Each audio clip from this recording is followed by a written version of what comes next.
8 दिन की यात्रा जब 286 दिन लंबी हो जाए तो ये किसी परीक्षा से कम नहीं। लेकिन भारतीय मूल की बेटी सुनीता विलियम्स ने इस परीक्षा को भी पार कर लिया है। 9 महीने और 13 दिन अंतरिक्ष में बिताने के बाद आज उन्होंने फिर से धरती को छू लिया। लेकिन ये सफर आसान नहीं था। आखिर किन मुश्किलों से गुजरी सुनीता और कैसी रही उनकी घर वापसी, आइए जानते हैं।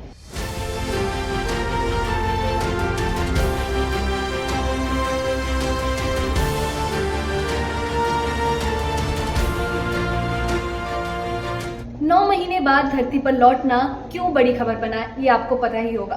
5 जून 2024 को सुनीता विलियम्स और उनके साथी Butch Wilmore international space station के लिए रवाना हुए थे। उनका मिशन कुछ महीनों का था, लेकिन हीलियम लीक और प्रोपल्शन सिस्टम में खराबी के कारण उनकी वापसी टलती रही।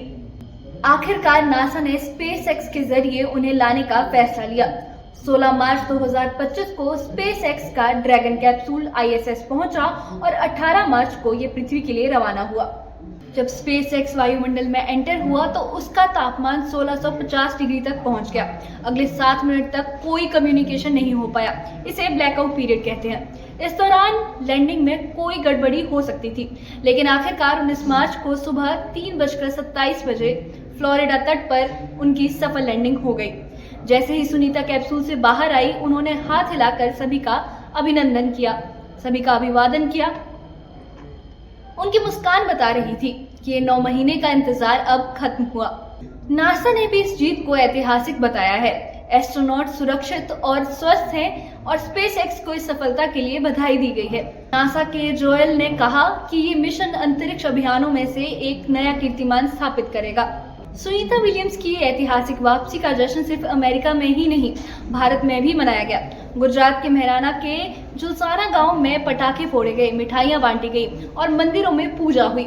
बच्चे तिरंगे लहराते दिखाई दिए। पूरे गांव में एक ही नारा लगाया गया, भारत की बेटी की जय। सुनीता विलियम्स की यात्रा सिर्फ एक मिशन नहीं थी, बल्कि सपनों की उड़ान थी। एक मिशन जो अनिश्चितता से भरा हुआ था, लेकिन अंत में सफलता की नई इबारत लिख गया। 9 महीने 13 दिन के सफर ने साबित कर दिया कि जो सपने देखते हैं वो सितारों तक पहुंच सकते हैं। इस बारे में आपका क्या कहना है, हमें जरूर बताइएगा। कमेंट बॉक्स में कमेंट करके हमें अपने विचार बताइए।